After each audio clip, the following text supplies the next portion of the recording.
bisa disebarluaskan agar masyarakat juga memahami apa itu Bapepti, apa yang sudah dan sedang kami lakukan, dan yang terpenting adalah agar bisa terwujud literasi kepada masyarakat yang semakin membaik. Nah, untuk itu kami di 2023 akan membuat bulan-bulan literasi. Nah, ini kami minta bantuan dari teman-teman media.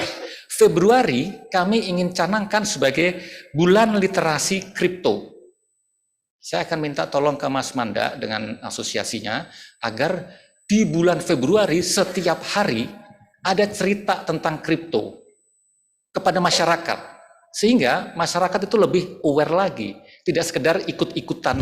Oh ya kripto ikut, tapi nggak ngerti kripto itu apa. Kalau kita lihat survei yang dilakukan oleh Global Web Index, 16,4% ya pengguna internet di Indonesia itu memiliki aset kripto. Kalau katanya We Are Social, ya kan, surveinya We Are Social, 18,4%. Angkanya nggak beda-beda jauh lah. Ya. Intinya adalah 16,4% ataupun 18,4% pengguna internet di Indonesia itu memiliki aset kripto. Cukup besar, ya, cukup besar. Nah, ini menjadikan hal ini menjadi suatu potensi ke depannya pengelolaan aset kripto yang lebih baik lagi. Namun, jika kita lihat survei di Amerika, kecenderungan atau apa ya, kesukaan orang atau popularitas aset kripto itu sendiri menurun. Ya. Di 2020 popularitasnya naik dari yang 8% tadinya sudah memegang, ya kan, dan menginginkan lagi itu 11%. Di 2022 itu menurun. Yang sudah pegang bahkan tidak ingin lagi, gitu kan. Jadi popularitasnya menurun. Kami menduga di 2023 memang aset kripto ini mengalami masa winter yang luar biasa, ya. Mas Teguh ini yang selalu mengikuti, Mas Manda yang mengikuti perkembangan aset kripto, ya.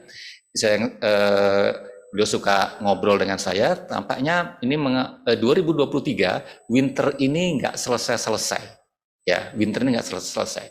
Tetapi pertanyaannya, ketika sudah sampai winter, pertanyaan apakah ini sudah sampai titik yang paling bawah?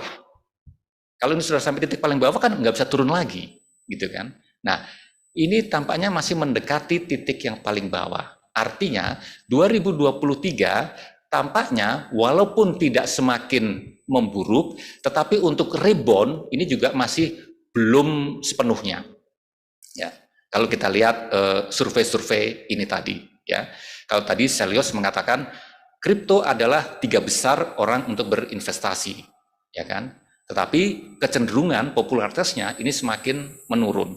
Ya. Artinya ada potensi, tetapi tampaknya juga masih berat. Ya. Kemungkinan tidak akan menjadi turun lebih parah atau turunnya masih sedikit lagi, tetapi reboundnya, kembalinya itu tampaknya juga belum secara cepat. Ya. Jadi 2023 ini masih kita menghadapi tantangan yang luar biasa terkait dengan aset kripto ini. Kalau kita lihat transaksi aset kripto di 2022 dibandingkan 2021 itu turun drastis. 2021 itu total transaksinya 859,4 triliun di 2021. Di 2022 sampai dengan November itu hampir 300 triliun. Ya, sampai dengan November. Katakanlah sampai Desember itu paling 300 lebih sedikit triliun. Artinya ada penurunan yang lebih dari 50% dari sisi nilai transaksinya. Tetapi jika dilihat dari pelanggan terdaftarnya, ini mengalami peningkatan yang lumayan pesat. Akhir 2021 itu ada 11,2 juta pelanggan terdaftar. Sampai dengan November 2022 ada 16,55 juta pelanggan. Artinya dalam 11 bulan itu naik 5,3 juta pelanggan. Ya, sangat-sangat besar. Dari angka ini, apa yang bisa kita lihat? Bahwa transaksi turun, tetapi peminat ini semakin masif. Peminat terhadap aset kripto ini semakin banyak. ya. Kalau kita lihat nanti ada, saya tidak ada di sini, tidak ada tayangan, tetapi ada angka-angka terkait demografinya. 48% dari 16,5 juta pelanggan aset kripto itu berusia 18 sampai 30 tahun, 18 sampai 35 tahun, ya. 18 sampai 35 tahun. Kemudian berapa nilai transaksinya? Sekali transaksi itu 70% di bawah 500.000 rupiah. Jadi memang kecil-kecil. Transaksinya kecil-kecil tetapi sangat masif, sangat banyak. Nah, sehingga ini tentu membutuhkan pengaturan-pengaturan yang lebih baik lagi untuk di tahun 2023. Karena dengan jumlah pengguna yang semakin banyak, tanpa kalau kita lihat dari usia pengguna yang kelas milenial, ya, kelas milenial, tentu jangan sampai mereka itu hanya sekedar ikut-ikutan saja. Gitu. Jadi tentu di sini nanti kebutuhan terkait dengan kebijakan ini juga akan mengarah ke sana. Ibu Bapak sekalian, teman-teman semuanya, apa manfaat dari aset kripto? Salah satunya adalah pajak. Ya, bagi negara adalah pajaknya. Walaupun ya dari teman-teman aspek rindu, ya dari teman-teman dari pedagang fisik aset kripto, ini masih ada keberatan tentang tarif pajaknya. Ya, dan saya pikir kita harus bicara lagi bersama dengan teman-teman dari Dirjen Pajak. Ya, ada pajak final, ya, yaitu 0,1% itu adalah PPh-nya dan 0,11% itu PPN-nya, ya, dari nilai transaksi. Itu untuk pedagang yang terdaftar di Bapepti. Untuk yang tidak terdaftar itu 2 kali lipat, 0,2% PPh dan 0,22% PPN. Dan sampai dengan 14 Desember 2022 telah terkumpul pajak sebesar 231,75 miliar. Itu baru periode Mei, ya. Itu PMK-nya baru mulai Mei sampai dengan Desember sudah terkumpul 231,75 miliar dan itu bisa dipastikan itu yang berasal dari yang terdaftar di Bapepti. Ya, saya tidak tahu dari yang tidak terdaftar apakah ada, ya kan? Saya khawatir yang nggak terdaftar gimana ngitung pajaknya, namanya nggak terdaftar gitu kan, walaupun tarifnya 2 kali lipat tapi itu tidak terdaftar. Mudah-mudahan teman-teman di Dirjen Pajak ini bisa menghitung yang itu, ya. Tetapi setidaknya 231 miliar ya itu sudah terkumpul dalam periode Mei sampai dengan Desember, sekitar 7 bulan. Nah, ini tentu adalah menjadi potensi penerimaan bagi negara. Walaupun ini nanti juga akan kita lakukan pendekatan-pendekatan lagi dengan Dirjen Pajak untuk tarif yang lebih memastikan industri ini bisa berkembang dengan lebih baik lagi. Ibu Bapak sekalian, kami juga mengatur tentang jenis aset kripto yang boleh diperdagangkan di Indonesia. Saat ini ada 383 jenis aset kripto yang bisa diperdagangkan di Indonesia. Ya, ini melalui penilaian yang lumayan ketat, ya, melalui yang kami sebut dengan analytical hierarchy process. Ya, jadi penilaian yang terus-menerus baik oleh pedagang maupun oleh Bapepti gitu, sehingga ada 383 jenis aset kripto yang bisa diperdagangkan. Di mana dari 383 itu 10 jenis aset kripto adalah koin lokal. Ya, koin lokal. Koin yang berasal dari teman-teman anak bangsa, teman-teman di dalam negeri. Nah, saat ini kami sedang melakukan review, melakukan AHP terhadap sekitar 151 jenis koin. 151 jenis koin, di mana di dalamnya ada 10 jenis koin lokal lagi. Harapannya 383 itu nanti akan bertambah lagi. Dan harapannya yang tadinya hanya 10 jenis koin lokal, mudah-mudahan nanti dari 10 yang sedang direview ada nambah lagi. Simpel aja, semakin banyak koin lokal, ini semakin baik bagi kita. Itu menjadi karya anak bangsa, koinnya dalam negeri, dan yang gampangnya buat kami, pengawasannya akan jauh lebih mudah jika itu koin dalam negeri. Ketika kemarin kita bicara FTX ada masalah, ya kan, itu adanya di nun jauh di sana, gitu kan. Tetapi kalau koin dalam negeri, kita akan tahu siapa inisiator koin itu, walaupun dia tidak hanya mainnya di dalam negeri ya, tapi kita tahu, ya kan. Jadi pengawasan akan lebih mudah. Ya, bagi kami kira-kira akan seperti itu, sehingga kami mendorong penerbitan koin lokal yang lebih banyak lagi. Tentunya tetap sesuai dengan persyaratan yang sudah kami tentukan. Ya, untuk penilaian persyaratan ini kami tidak kompromi, tetapi kami akan mendorong koin lokal ini untuk memenuhi persyaratan itu. Ya, jadi kami akan bantu, kami akan melakukan supervisi, akan melakukan pendampingan agar koin-koin lokal ini bisa memenuhi kriteria-kriteria yang sudah kami tentukan, sehingga akan makin banyak koin lokal. Mudah-mudahan di akhir bulan ini, mungkin di minggu keempat Januari, ya, kami akan menyampaikan beberapa jenis koin lagi yang bisa diakui untuk diperdagangkan di Indonesia. Dan mudah-mudahan nanti setidaknya mudah-mudahan bisa setidaknya tambah 5 koin lokal lagi dari 10 yang sekarang sedang direview. Ibu Bapak sekalian, berikutnya terkait dengan perdagangan berjangka komoditi. Ya, ini adalah salah satu core bisnis dari Bapepti. Ya, kenapa perdagangan berjangka komoditi ini diatur? Mulai dari Undang-Undang 32, ya. Kemudian 3297 itu sudah diubah dengan 10/2011 dan seterusnya. Simpel aja, transaksi yang ada di perdagangan berjangka komoditi itu adalah high risk. High risk, high returnnya belum tentu. Ya, disebut sini high risk, high return. Saya sebutnya high risk, yang pasti high risk. Ya. Nah, ketika high risk, ketika risiko tinggi, kami ingin pastikan perdagangan berjangka komoditi ini bisa fair. Ya. Kami harus pastikan itu akan berjalan dengan fair. Jadi, kepastian hukumnya ini yang menjadi yang penting buat kami. Nah, jika kita lihat apa saja perdagangan berjangka komoditi, secara garis besar kami mencatat ada yang sifatnya multilateral, ada yang sifatnya bilateral. Multilateral itu artinya many to many. Many penjual, many pembeli, gitu kan. Jadi di situ ketika banyak ketemu banyak, ya kan, many ketemu many akan terbentuk price reference-nya, gitu. Tetapi atas barang-barang komoditi tertentu. Sedangkan jika bilateral, ini adalah atas pelanggan atau investor dengan satu pedagang melalui pialang. Harga disepakati di antara mereka. Akan berhasil atau tidak, katakanlah akan memberikan yield atau tidak, itu nanti dilihat antara dua hal itu.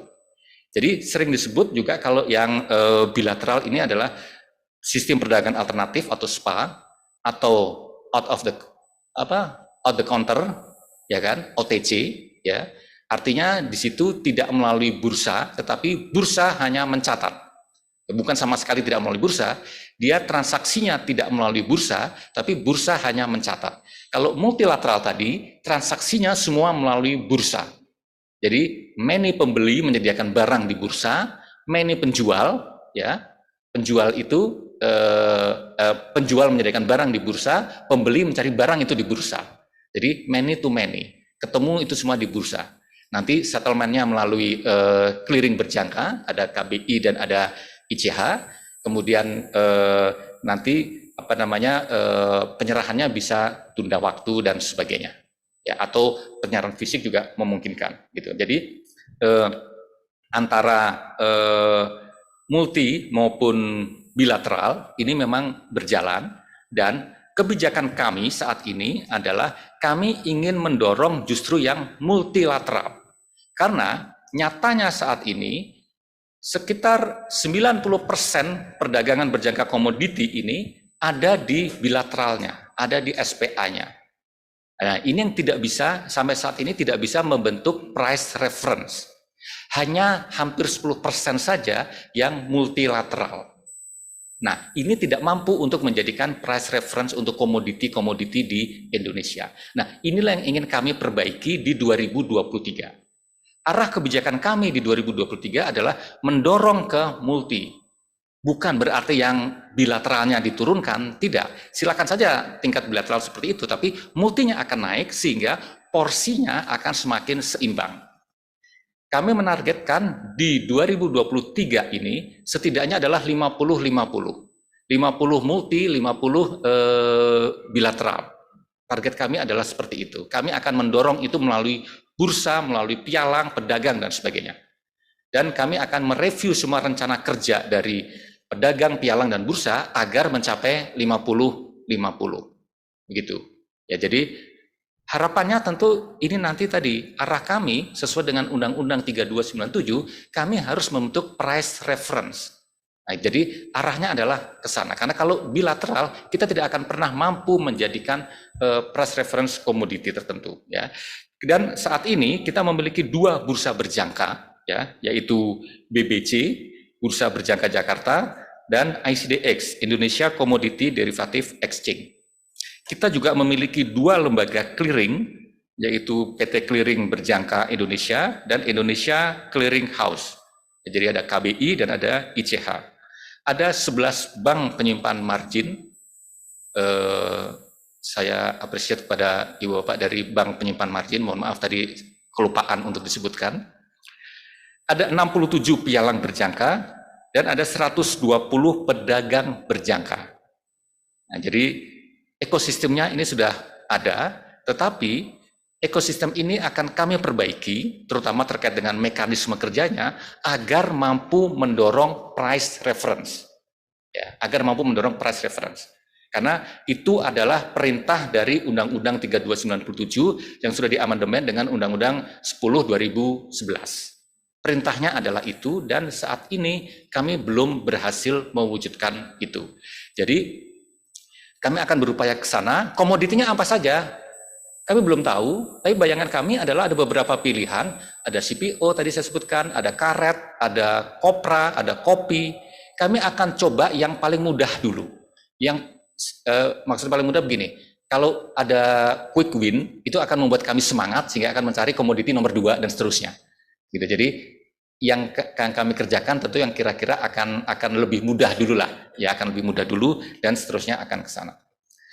Kemudian, Ibu-Bapak sekalian, jika kita lihat perkembangan transaksi perdagangan berjangka komoditi ini, ya, kalau kita lihat nilai transaksi berdasarkan margin, ya berdasarkan margin, ini di tahun 2022 itu ada 170,3 triliun di 2 bursa berjangka ini. Turun dibandingkan di tahun 2021 yang 199 triliun. Namun 2022 ini baru angka sampai dengan November, ya kan? Jadi kira-kira ya so-so lah ya antara 2021 dan 2020. Ini baik multi maupun bilateral. Jadi nilai transaksi berdasarkan margin. Jika nilai transaksi itu berdasarkan pada total transaksi, maka itu jauh lebih tinggi lagi. 2022 itu sebesar 22.181 triliun. Apa bedanya margin dengan total transaksi?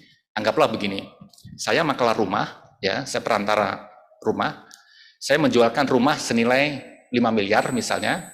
Ketika saya bisa menjualkan rumah 5 miliar, saya dapat komisi 100 juta, katakanlah begitu. Nah, kalau margin tadi dihitung dari komisinya tadi, yang 100 juta. Tapi kalau yang total ini dari 5 miliarnya. Ya, gitu. Jadi nilai transaksi ini adalah nilai transaksi total, di dalamnya ada margin itu sendiri. Tapi kalau hanya margin tadi hanya 170 triliun. Tapi kalau totalnya ada 22.000 triliun. Ya, jadi cukup besar potensi di sini. Ya. Dan setidaknya ini ada potensi pajak dari PPh badannya. Kalau kita lihat dari lotnya, jumlah lotnya, di 2022 itu ada 11.500.000 lebih lot yang ditransaksikan sepanjang 2022 sampai dengan November. Sedikit turun dibandingkan dengan 2021 yang 13,5 juta lot. Tapi kalau ini nanti angka sampai Desember ya kira-kira turunnya nggak terlalu banyak ya, relatif stabil ya ini. Jadi ini adalah transaksi-transaksi yang terkait dengan perdagangan berjangka komoditi. Apakah ada permasalahan yang terkait dengan perdagangan berjangka komoditi ini? Ada, ya kan? Tetapi tadi persentasenya, rasionya itu di bawah 0,1%. Ada masalah? Ya, dan nanti di slide nanti akan saya sampaikan ada beberapa permasalahannya. Ibu Bapak sekalian, selanjutnya saya juga ingin menyampaikan terkait dengan perdagangan fisik emas digital. Ya. Emas digital ini juga menjadi concern dari Bapepti, ditugaskan kepada Bapepti melalui Peraturan Menteri Perdagangan nomor 119 tahun 2018. Jadi kenapa ini diatur? Ya simpel aja, agar perdagangan emas digital ini berlangsung dengan fair, ya kan, berlangsung dengan fair karena orang membeli emas ini macam-macam, ada yang tujuannya investasi, ada yang tujuannya ingin memiliki, ya kan. Tentu itu dua hal yang berbeda ya. Ketika investasi dia akan berhubungan dengan jual beli dan sebagainya, dan itu akan sangat liquid atau sangat fluktuatif, bergeraknya cepat sekali, ya kan. Tapi kalau beli untuk dimiliki itu biasanya ya sudah, nanti kalau dia mau kawin atau dia mau naik haji baru dia jual gitu kan, gitu. Tapi ada juga yang memang mencari selisih harga emas itu sendiri ya, fluktuasi dari harga itu.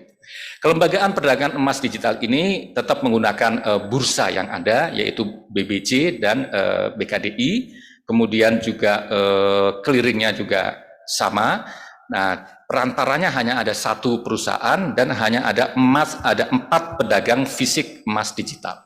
Sehingga karena hanya 4, ini memang relatif bisa kita awasi dengan baik, walaupun tetap juga ada masalah di sini ya. Tetap ada masalah. Biasanya masalah itu terkait dengan komunikasi, terkait dengan pemahaman yang tidak sama nih antara pedagang dengan investor. Terkait dengan transaksi perdagangan emas digital ya, kalau nilai transaksinya itu 1.976 miliar atau 1,9 triliun di tahun 2022. Ini belum bisa kami bandingkan, tidak bisa kami bandingkan di 2021 karena ini memang baru mulai di 2022. 2021 kira-kira ada tapi di akhir sehingga angkanya tidak terlalu signifikan untuk dibandingkan. Sedangkan volume transaksinya itu mencapai 2,155 ton ya. 2.155 ton itu volume transaksinya. Kalau kita taruh 2.155 ton emas, ya kita kaya banget, itu bisa bawa kemana-mana itu ya, gitu. Tapi ini adalah nilai transaksi, artinya tidak harus itu dijumlah, tapi dengan barang yang sama bisa dijual, bisa dibeli, jual beli, bisa jadi atas barang yang sama, gitu kan. Jadi itu volume transaksinya. Kemudian kami juga melakukan pengaturan pengelolaan terkait dengan fisik timah ya, timah murni batangan ya. Ini memang peraturan Menteri Perdagangan ini mengamanatkan kepada kami ya, bahwa semua ekspor timah batangan itu harus dilakukan melalui bursa berjangka, dan bursanya itu tetap menggunakan 2 bursa yang ada, yaitu BBJ maupun BKDI. Ini jadi lembaga clearingnya juga sama, KBI dan ICH. Dalam tahun 2022 ini ya, nilai transaksi timah murni batangan yang untuk ekspor ya, itu 2.367 juta US dollar ya. Relatif sama dengan tahun 2021, walaupun angkanya agak turun, tapi 2022 itu baru masih sampai November, sehingga ketika ini nanti Desember ya kira-kira so-so lah, kira-kira mendekati di 2021 ya. Sedangkan volumenya itu 77.452 ton ya, volume transaksinya. Sedangkan yang untuk perdagangan timah murni batangan lokal ya, ini juga meningkat dibandingkan di 2021. Untuk lokal ini 1.415 ton ya, 1.415 miliar rupiah ya, 1.415 miliar rupiah, atau volumenya sebesar 2.839,99 ton ya. Jadi jika dibandingkan dengan ekspor, memang lebih banyak perdagangannya di di lokal ya, di tahun 2022 ini kebanyakan ada di lokal. Nah, tentu kami akan mengikuti arahan dari pemerintah ya. Apakah ini ke depan timah ini akan tetap bisa ekspor atau akan ikut seperti bauksit, tapi yang jelas kan belum ada arahan terkait dengan timah. Artinya ini tetap akan dilakukan ekspor timah, kira-kira seperti itu. Ya Bapak sekalian, berikutnya adalah yang menjadi dari tadi saya sampaikan, referensi harga komoditi di bursa berjangka. Ini yang sejak tahun 97 belum berhasil diwujudkan oleh Bapepti.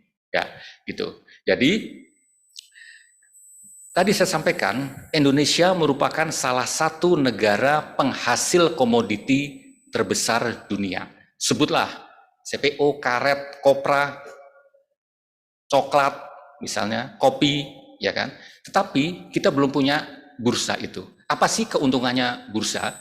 Ketika kita membuka bursa, memasukkan komoditi itu di bursa, yang penting adalah transparansi. Bursa itu bisa membentuk transparansi harga. Sehingga harga itu akan sama. Ya kan tadi bursa itu akan ketemu many to many sehingga pembentukan harga itu menjadi transparan. Ya, pembentukan harga transparan. Ketika sekarang ekspor Indonesia katakanlah CPO itu langsung ke beberapa negara, kita menggunakan referensi dari bursa di Malaysia. Harga ekspornya mengacu pada harga yang ada di Malaysia. Kemudian ketika Indonesia ekspor ya kan, itu bisa jadi kebanyakan ekspor itu tidak langsung ke negara tujuan, tapi ada beberapa ke sister company-nya yang ada di Singapura atau kan Malaysia. Sehingga transparansi harga ini tidak atau sulit untuk diwujudkan. Hal yang sama juga dengan komoditi lainnya. Ketika hubungannya adalah bilateral antara produsen di sini dengan penghasil komoditi di sini ya, kebun di sini dengan katakanlah produsen coklat di Swiss misalnya, hubungannya adalah bilateral sehingga harga akan terbentuk di antara kesepakatan mereka. Tapi kalau itu masuk bursa, maka harga akan terbentuk berdasarkan pada kebutuhan pembeli dan penjual. Supply and demand akan masuk situ. Kami tinggal mengawasi bahwa pembentukan harga itu bisa berjalan dengan transparan. Nah, ini yang ingin kami targetkan di tahun 2023, setidaknya kami bisa memiliki satu komoditi yang bisa masuk ke bursa dan menjadikan harga acuan. Saat ini timah ya sudah menjadi price reference, tapi karena ada dua bursa, akibatnya dua bursa ini kadang-kadang harganya juga beda, gitu kan? Harganya beda antara BBC dengan ICDX ini kadang-kadang harganya beda untuk timah yang sama. Nah, nanti ke depan untuk komoditi tertentu kami akan menggunakan yang sama supaya harganya itu menjadi harga Indonesia, harga komoditi Indonesia. Apakah itu CPO, apakah itu karet, ya. Kami belum menentukan komoditinya, tetapi kira-kira bahwa kami akan memilih yang kira-kira lebih mudah untuk masuk ke bursa. Karena kami tahu ini tantangannya tidak sedikit, ya. Tantangannya tidak sedikit, tetapi kami yakin dengan kolaborasi dengan berbagai kementerian lembaga, dengan asosiasi, ya, ini akan terwujud. Setidaknya kami sudah mulai bicara dengan teman-teman di BPD PKS untuk CPO, ya kan, dengan PTPN, ya, kami sudah mulai bicara untuk menjajaki kira-kira komoditi mana yang bisa kita masukkan ke bursa, gitu. Kira-kira seperti itu. Ibu Bapak sekalian, berikutnya saya ingin menyampaikan beberapa kegiatan ilegal yang banyak menjadi permasalahan di sepanjang 2022, ya, bahkan sejak di 2021. Kalau kita dengar kemarin laporannya PPATK, 2021 dan 2022 terbesar itu masalah di robot trading, ya. Dan itu juga menjadi permasalahan bagi kami karena kami juga dimintai pertanggungjawaban terkait dengan robot trading. Nah, Ibu Bapak sekalian, teman-teman semuanya, sebagai informasi, ya, robot trading itu yang kemarin itu tidak pernah memperoleh perizinan dari Bapepti, ya. Tidak pernah memperoleh perizinan dari Bapepti. Mereka memperoleh perizinan dari Kementerian Perdagangan untuk menjual barang robot trading itu. Ya, jadi izin SUPL, surat izin usaha perdagangan langsung, ya, penjualan langsung, ya. Jadi dia izin untuk menjual langsung robot tradingnya.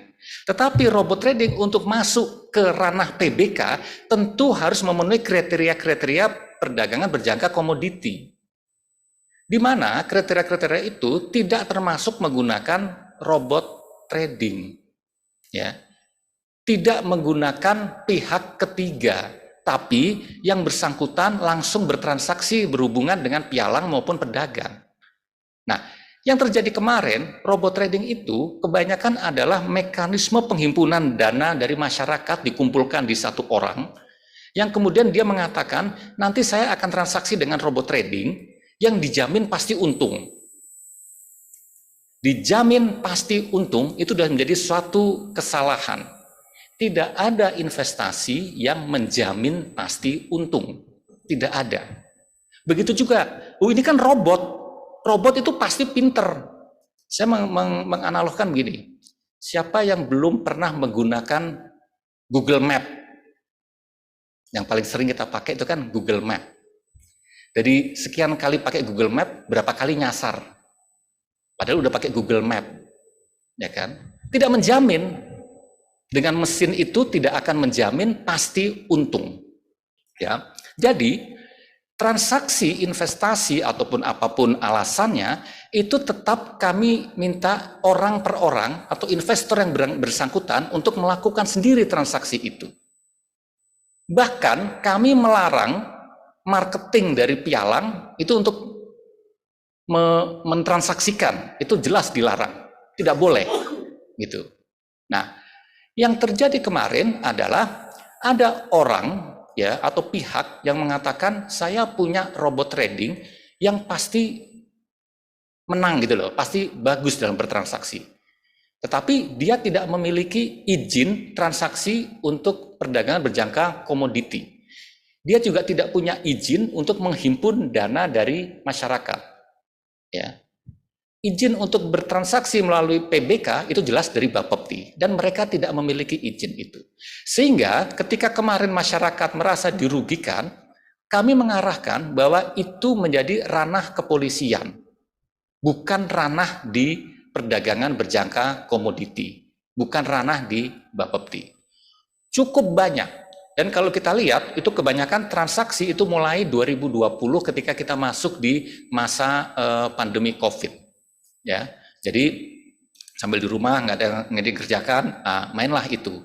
Ya, karena ini tadi dia berkedok pada transaksi PBK dengan membuat aplikasi-aplikasi yang luar biasa, yang tampaknya wow begitu. Ya, dan kesalahan kami adalah memang tidak secara dini ya mengingatkan masyarakat. Saya akui itu kesalahan kami, tidak secara dini mengingatkan kepada masyarakat. Karena kami menganggap itu bukan ranah Bapepti. Nah, tetapi ternyata ada pihak-pihak yang mengatasnamakan seolah-olah memperoleh izin dari Bapepti. Nah, ini menjadi permasalahan yang berlarut-larut yang kemarin sudah ada putusan pengadilan walaupun tidak terlalu membuat happy ya kan, tetapi itulah keputusan pengadilan yang terkait dengan robot trading yang sudah ada. Tapi selain robot trading itu juga banyak yang penipuan berkedok transaksi PBK. Jadi mengatasnamakan atau menggunakan kami berizin dari Bapepti. Padahal tidak. Kami berizin dari Kementerian Perdagangan. Izin apa? Ingat, Kementerian Perdagangan itu memberikan izin pada seseorang atau suatu badan yang ingin berusaha apapun, berdagang apapun. Ibu bapak bikin warung, itu idealnya punya izin berusaha. Kan gitu kira-kira. Tapi kalau masuk dalam perdagangan berjangka komoditi, tentu izin spesifik dari Bapepti. Ya. Atau kalau saya analogikan SIM. SIM A buat naik motor. Jangan mengatakan saya udah punya SIM maka saya bisa bawa truk trailer. Trailer itu mungkin B berapa gitu kan? B1 atau B2 gitu kan SIM-nya. Gitu. Sama-sama SIM, tapi kan SIM-nya beda. SIM A, SIM B, B1 dan seterusnya gitu kan. Nah, izin dari Kementerian Perdagangan adalah untuk yang berusaha. gitu. Tetapi ketika masuk dalam ranah perdagangan berjangka komoditi, tentu harus ada izin dari Bapepti. Dan kami juga membuat semacam kriteria-kriteria apa saja yang bisa diizinkan. Bahkan termasuk perusahaannya, itu juga kami nilai. Direksinya siapa, komisarisnya siapa, kemampuannya bagaimana, dan sebagainya. Itu kami melakukan penilaian. Tujuannya apa? Ya, pelindungan masyarakat gitu. Nah, yang terjadi dia berkedok PBK. Padahal dia bisa jadi skema Ponzi, ya, skema piramid, ya kan? Sehingga banyak mengatakan saya dapat hasil terus kok. Iya, karena dia belum jenuh, ya kan? Kalau udah jenuh dia bisa jadi hilang itu, gitu. Nah, yang seperti itu memang di luar ranah kami, tapi ke depan kami akan sangat aktif untuk memberikan literasi kepada masyarakat. Ya. Kemudian juga ada yang namanya binary option. Kalau menurut kami, menurut saya itu udah agak deket-deket dengan judi. Karena dia nebak ya tidak, berhasil atau binary kan, binar 1 atau 0 kan gitu kan. Gitu. Ya tidak, ya tidak. Nah, jelas itu bukan perdagangan berjangka komoditi.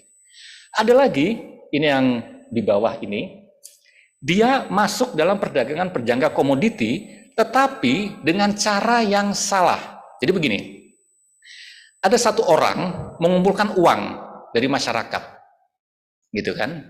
Mengumpulkan uang dari masyarakat karena dia dianggap pinter, dia dianggap keren dan sebagainya, gitu. Mengumpulkan dari masyarakat, kemudian uang itu nanti diinvestasikan atau dimainkan dalam perdagangan berjangka komoditi pada pialang ataupun pedagang yang legal. Betul. Gitu. Pialang atau pedagang yang legal, gitu kan. Yang salah adalah si orang ini tadi itu sudah menjanjikan keuntungan pasti. Padahal ketika dia berdagang ke pialang, ya, ketika dia investasi ke pialang, kan belum tentu untung. Ya, belum tentu untung. Bisa jadi dia rugi. Sehingga orang-orang ini, ya, si masyarakat ini, dia mengatakan saya tertipu. Ini kenapa diizinkan oleh Bapepti? Oh enggak, kami tidak mengizinkan yang model seperti itu. Ya, model seperti ini enggak kami izinkan. Tapi bahwa dia masuk ke ekosistem yang legal, iya, ya kan? Kami akan melihat pada yang masuk ke ekosistem yang legalnya itu saja. Tetapi ketika antara yang bersangkutan dengan masyarakat, ini ya di luar ranah kami, ya kan? Di luar ranah kami untuk melihat seperti itu. Nah, ini sudah mulai terjadi, ya, di beberapa tempat sudah mulai terjadi. Di kesempatan ini saya ingin mengajak masyarakat melalui teman-teman media, tolong ini juga disebarluaskan bahwa ada modus yang seperti itu. Ya. Jadi uangnya dikumpul, katakanlah ke saya, gitu kan. Jadi dari teman-teman ini, katakanlah ada ngasih 10 juta, 10 juta, 10 juta, gitu kan, kumpul semua ke saya. Di saya dapat 1 miliar, saya baru main ke pialang, ya kan. Main ke pialangnya ini benar, ya kan. Tapi pertanyaannya adalah apakah 1 miliar saya mainkan 1 miliar semuanya? Atau yang saya mainkan hanya 100 juta saja? Ya kan? Nanti ketika 100 juta ini menghasilkan, saya bilang ini hanya 100 juta, bagian dari 100 juta saja yang untung, yang lainnya rugi. Ini menjadi tidak transparan di situ, menjadi tanda tanya di situ. Ya, jadi mohon ini juga menjadi pelajaran ya bagi kita semuanya, dan saya akan melakukan upaya-upaya literasi ke depannya agar ini bisa ditangkal lebih dini lagi, gitu kan. Dan saya akan minta bantuan teman-teman media untuk menyuarakan, banyak-banyak menyuarakan hal-hal yang seperti ini. Terkait dengan investasi ilegal, kami sudah melakukan penindakan terhadap 3.700 lebih situs web. Banyak. Bahkan ada di beberapa televisi nasional yang branded, itu kalau hari Sabtu, ya kan, itu kadang-kadang ditayangkan tuh. Menayangkan di hari Sabtu itu. Padahal itu dia mengatakan investasi gini-gini itu pasti untung, itu tidak terdaftar. Dan kami sudah bersurat ke Komisi Penyiaran bahwa itu tidak terdaftar. Ya. Jadi bahkan itu sudah masuk ke televisi-televisi besar kita. biasanya itu di hari Sabtu atau hari Minggu ketika kita leyeh-leyeh di ruang keluarga kita di TV-nya sekitar jam 9-an atau jam 10-an itu ada kira-kira seperti itu, dan setelah kami cek itu tidak berizin dari kami. Ya, jadi kami bersurat ke Komisi Penyiaran bahwa itu tidak berizin dari kami. Silakan dari Komisi Penyiaran untuk menindaklanjuti. Ya, jadi sudah ada lebih dari 3.700 web yang sudah kami kami minta untuk ditutup. Tentu bukan kami yang menutup, ya. Kami tentu koordinasi dengan Kementerian Kominfo, ya. Karena kami tidak punya kewenangan untuk menutup, ya. Seperti tadi dengan penyiaran kami nggak punya kewenangan untuk ke TV, ya kan, ke TV nasional kami nggak punya kewenangan untuk itu. Tapi kami bersurat ke KPI agar mohon diperhatikan hal-hal yang seperti itu. Ibu Bapak sekalian, itu tadi banyak hal terkait dengan PBK, ya kan, banyak hal terkait dengan perdagangan berjangka komoditi. Tapi yang kami pegang di Bapepti bukan hanya perdagangan komoditi berjangka, tapi juga ada sistem resi gudang. Ya. Sistem resi gudang itu gampangnya begini. Misalnya saya petani bawang di Brebes, ya kan. Ketika panen biasanya harga turun karena produksinya banyak, gitu kan. Gitu. Nah, ketika harga turun saya harus jual, maka pendapatan saya hanya terbatas kan, berkurang. Bahkan mungkin break even lewat dikit, bahkan mungkin nggak sampai break even point. Ya kan, cost-nya lebih tinggi daripada jualannya, bisa jadi seperti itu. Nah, supaya petani ini nanti memperoleh harga jual yang baik, ketika dia panen, barangnya masukin dulu ke gudang SRG, gudang sistem resi gudang, yang dalam ekosistem sistem resi gudang. Dia nanti berdasarkan, dia akan keluar resinya, ya, resi ini akan diberikan ke bank akan memberikan pinjaman, ya, memberikan pinjaman. Bunganya bunga kur. Nanti 3 bulan kemudian, ketika panennya sudah lewat jauh, harga sudah mulai naik, barang ini baru dijual, gitu. Nah, tentu dijual dengan harga yang lebih baik lagi. Nah, dengan harga jual itu dia bisa mengembalikan ke bank. Jadi dia bisa memperoleh harga jual yang layak dan liquid ketika panen. Gitu. Nah, itu sistem resi gudang. Nah, itu kami punya 20 jenis komoditi, bukan hanya bawang merah. Ada beras, ada jagung, kedelai, dan sebagainya. Ya, saya nggak hafal, ada 20 jenis komoditi. Selain itu, bisa juga digunakan untuk pelaku ekspor. Ya kan, pelaku ekspor. Jadi kadang-kadang UMKM kita ketika ekspor, ya kan, itu kan barangnya dia belum tentu penuh 1 kontainer. Dia harus nunggu teman-temannya. Padahal produksinya dia udah jadi, tapi jadwal ekspornya belum. Nah, dia bisa masukkan ke gudang SRG dulu, dia bisa dapat uangnya tadi dari bank, ya kan? Dengan uang itu dia bisa menjalankan operasi perusahaannya. Nah, nanti kalau sudah jadwalnya ekspor jalan, hasil ekspor nanti baru buat bayar ke bank. Gitu. Jadi ini sebagai alternatif keuangan, alternatif pembiayaan bagi UMKM yang akan melakukan ekspor, bisa seperti itu. Tapi masalahnya adalah saat ini di 2022 baru 339 orang yang memanfaatkan sistem resi gudang ini. Masih sangat sedikit.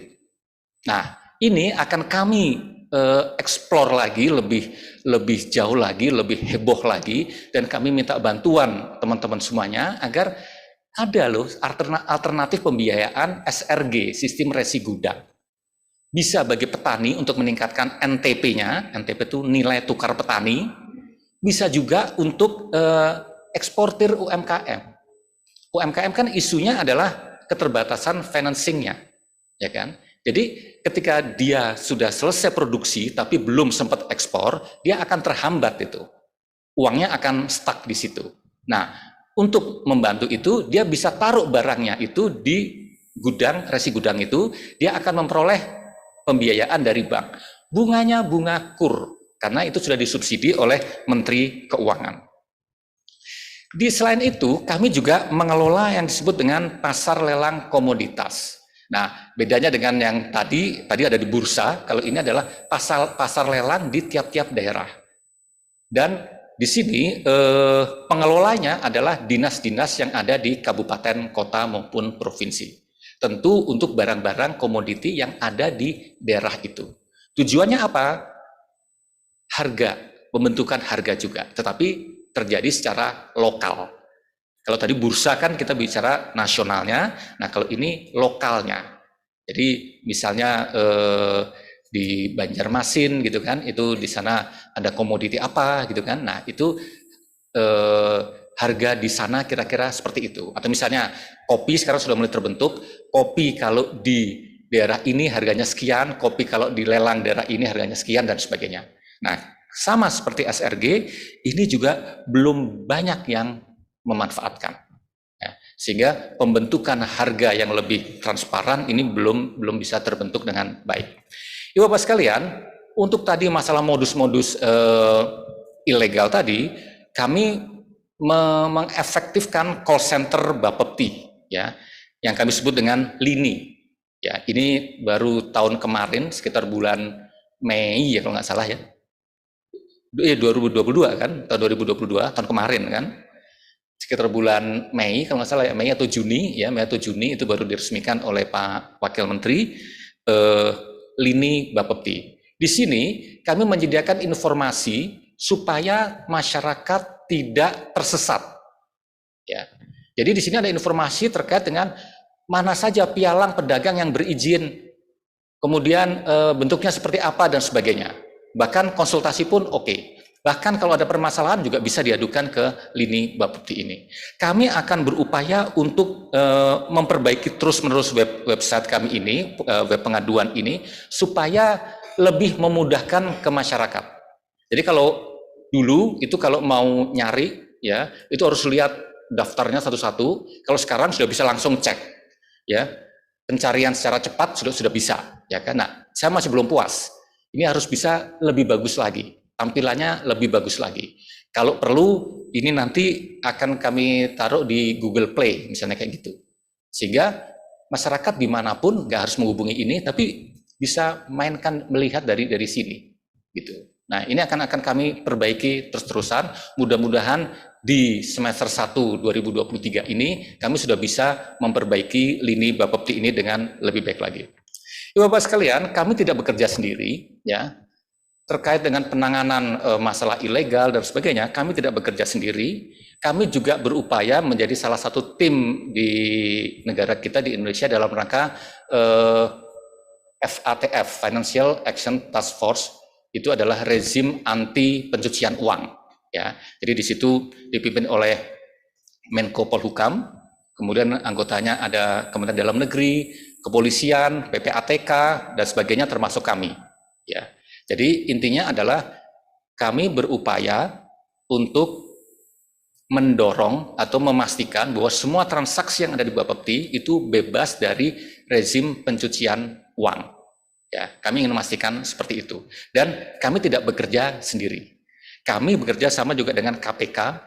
Beberapa kali KPK itu minta informasi ke kami, ya kan? Kalau di sana ada terdakwa, ya kan, tersangkanya. Karena biasanya tersangka itu kemudian digunakan untuk macam-macam investasi termasuk kripto dan sebagainya, maka itu konfirmasi ke kami.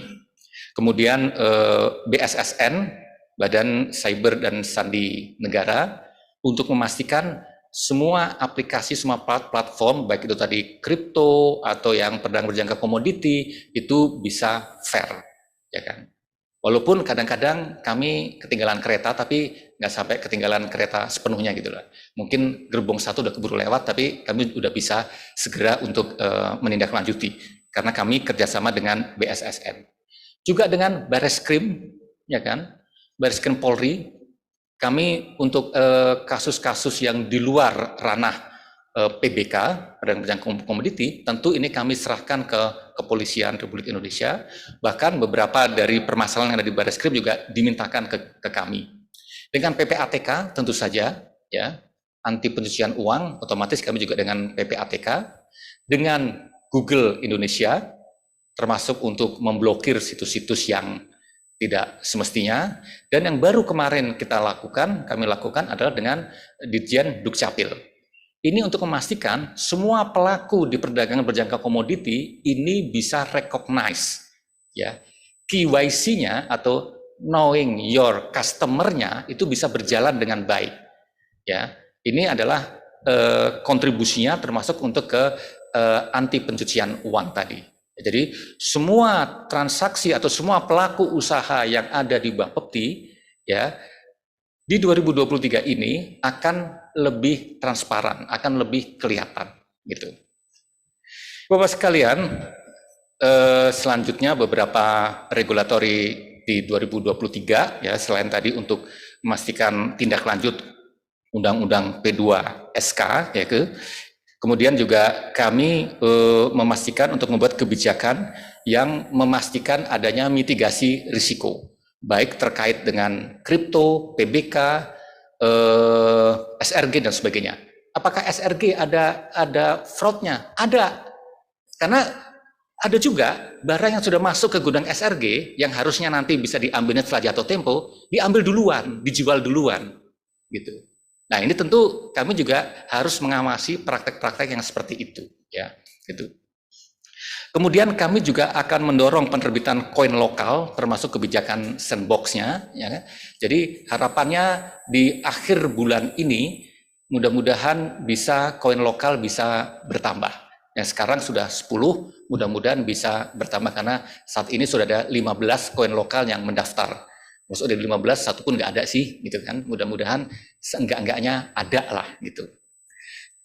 Kemudian berikutnya terkait dengan mekanisme pengawasan, ya, kami juga ingin memperbaiki mekanisme pengawasan yang ada di Bapepti karena ruh Bapepti adalah pengawasan. Secara garis besar kami akan membuat apa yang kami sebut dengan 3 lines of defense. Jadi pertahanan 3 lapis. Lapis pertama ada di direktur kepatuhan di masing-masing pedagang ataupun pialang. Lapis kedua ada di bursa. Dan lapis ketiga ada di kami. Jadi kalau sudah ada 3 mekanisme pengawasan itu, mudah-mudahan ya PBK ini yang terkait dengan Bapepti ini berlangsung dengan fair, gitu kan. Kemudian juga pengawasan nanti arahnya akan kami membuat rating. Kalau teman-teman belanja di Tokopedia, ya kan, atau di manapun lah, atau naik Gojek atau apa kan, setelah selesai transaksi kasih rating, gitu kan. Nah, kira-kira juga kami akan seperti itu. Namun yang kami minta memberikan rating bukan hanya customernya, tapi juga kami. Kami akan memberikan rating sesuai dengan kesesuaian dengan pemenuhan standar-standar, compliant dengan standar atau tidak, gitu. Jadi rating nanti diberikan dengan 2 bobot besar, yang pertama dari masyarakat dan yang kedua adalah dari Bapepti itu sendiri. Bapepti terkait dengan compliant-nya, compliant terhadap peraturan-peraturan. Semua peraturan termasuk tadi terkait dengan pencucian uangnya tadi, ya, termasuk dengan KYC dan sebagainya. Dan satu lagi dari masyarakat.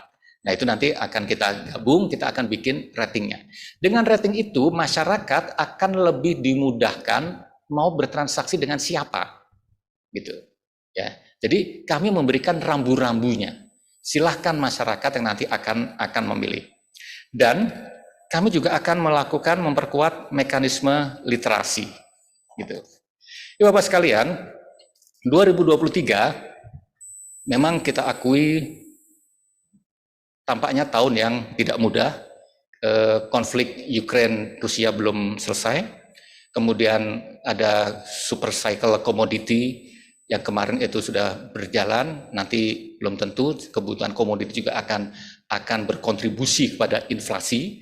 Dengan demikian kebutuhan komoditi atau bursa yang mampu menjadikan harga acuan atau bisa membuat hedging, ya, lindung nilai ini menjadi penting.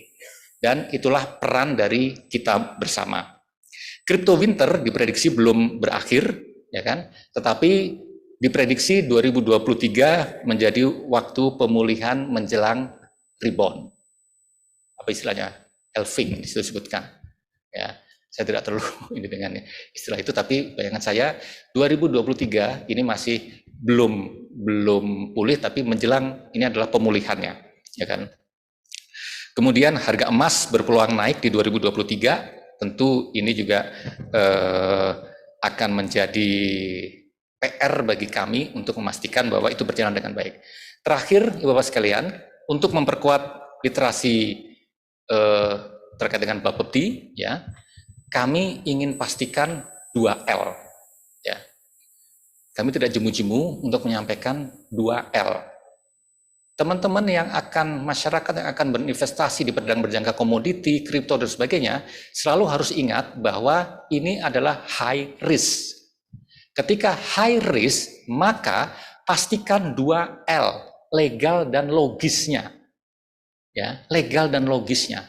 Legalnya gimana, izin dan sebagainya gimana. Logisnya, ya kan? Jangan pernah percaya bahwa investasi itu memberikan keuntungan yang tetap. Nggak ada investasi itu memberikan keuntungan yang tetap. Kalau mau keuntungan yang tetap, ya masuk ke obligasi misalnya, atau tabungan, itu yield-nya tetap, pasti, ya kan? Tetapi investasi di perdagangan berjangka komoditi ini tidak ada yang tetap dan relatif high risk. Jadi berhitunglah, ya kan? Berhitunglah kapan harus beli, kapan harus jual, gitu. Ya, kapan harus beli, kapan harus jual. Kapan kita harus melakukan lindung nilai, ya kan? Kapan kita harus melepas barangnya. Itu harus betul-betul kita hitung dengan baik. Nah, untuk itu kami di 2023 akan membuat bulan-bulan literasi. Nah, ini kami minta bantuan dari teman-teman media. Februari kami ingin canangkan sebagai bulan literasi kripto. Saya akan minta tolong ke Mas Manda dengan asosiasinya agar di bulan Februari setiap hari ada cerita tentang kripto kepada masyarakat, sehingga masyarakat itu lebih aware lagi, tidak sekedar ikut-ikutan. Oh ya kripto ikut, tapi nggak ngerti kripto itu apa, gitu. Maret misalnya literasi terkait dengan PBK.